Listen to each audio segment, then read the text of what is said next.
there is a peaceful will that rules the world. One day during Holy Mass, St Faustina was given the same intuition as was given to our own Blessed Julian of Norwich. It was the first Friday of the month of September, and we have this from her pen. During Holy Mass I became united with God. Jesus gave me to know that even the smallest thing does not happen on earth without His will. And then she goes on, after seeing this, my soul entered into an unusual repose. I found myself completely at peace as to the work in its full extent. Now, she's talking about the specific mission that she was given and its outcome. And we see in her life how the outcome was directed. In fact, in our own time, it was the providential intervention of her compatriot, St John Paul II, who pulled her out of the drawer long after her death and got all moving again.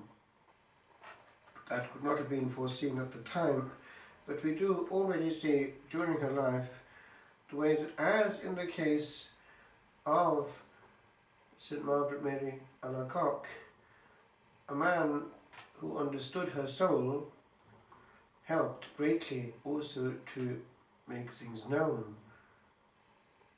In the case of St Margaret Mary Alacoque, it was St Claude de la Colombière who followed her and was faithful to her, and also was the divine instrument, because with a great order behind him, the Society of Jesus, it was able to be taken on board by the whole order, the Sacred Heart.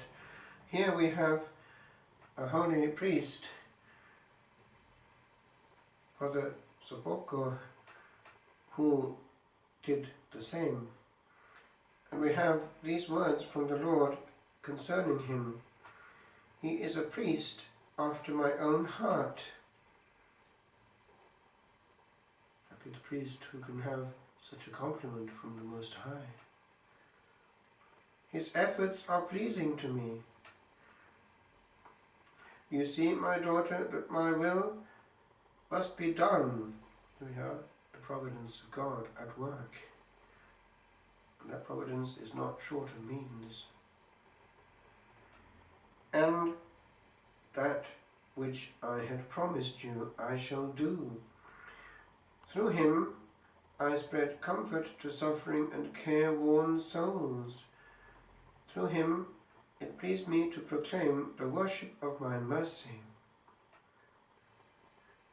Now this next bit is curious. And through this work of mercy, more souls will come close to me than otherwise would have, even if he had kept giving absolution day and night for the rest of his life. Because by so doing, he would have laboured only for as long as he lived. Whereas, thanks to this work of mercy, he will be labouring till the end of the world. Now that brings in another question, and it's actually a question which bothered me way back in France. It was the question of what one can do in one's only innings. In practice, what was happening there in the Carthusian ears was that there was a clear message coming from on high, from the superiors, that writing poetry was not in any way to be encouraged. at least when it came to wanting them to be seen and read. One took that on board because what the superiors say is what the Lord is saying. But then when it came to making final commitments, the thing came to a head because one can actually choose at that point one's obedience, and there were conflicting interests.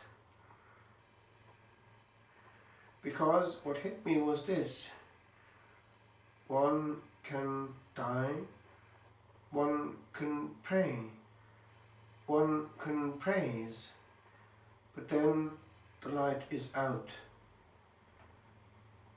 One can, on the other hand, pray and praise and write, and then the light is not entirely out. And the proof is that we are helped precisely by these words that have come down to us from others who have prayed and praised and written. So the question is not indifferent, especially as it was attacked head-on by the likes of St Thomas Aquinas, who resolved it in this way: as it is better for a light to give heat and warmth unto others, and not just burn invisibly for itself, so too the combination of contemplation with the handing on of the things contemplated has its own superiority. Now that's just a question of scholastic theology, which nevertheless has been looked at by the authors and seen for what it is. And the fact is that it also was seen by great saints who were great contemplatives, but did shine and do good. Thomas Aquinas was one. He wrote. St. Anthony of Padua and other great Franciscans, like St. Bernardine of Siena, were great contemplatives, but also spoke. So one cannot dismiss the issue.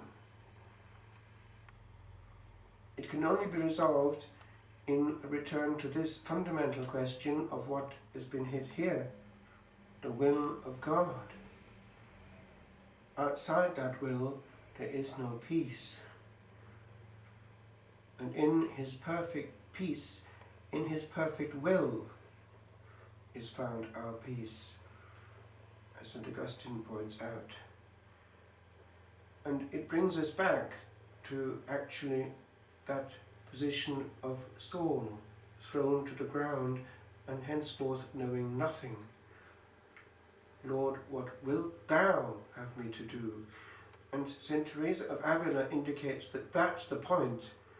That point of complete indifference to any but the divine will is the point that gives greatest glory of God to God. And the reason is that only at that point is God God for that soul.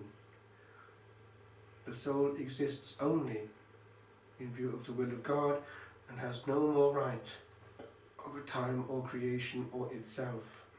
The dispossession of self. And here we have in St Faustina this peace being found, because she realizes that handing over all to power and wisdom, she has no longer to be in control, and in that she finds peace. And perhaps we could do the same with that same fundamental prayer: Lord, what wilt thou have me to do?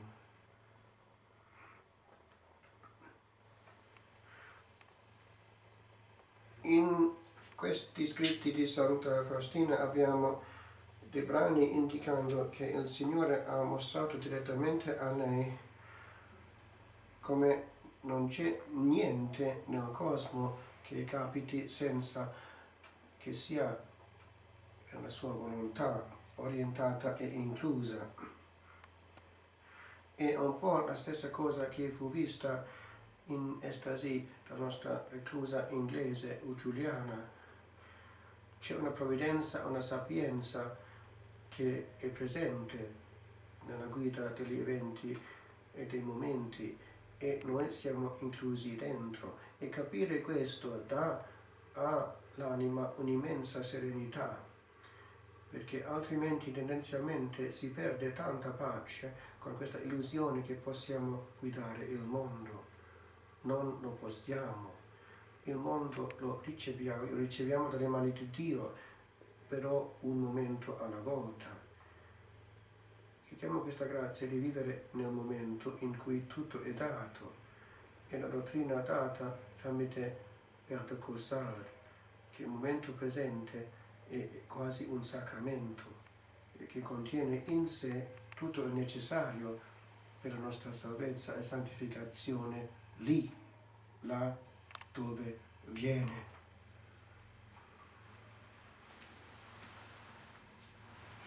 Lodate Dio, schiere beate del cielo.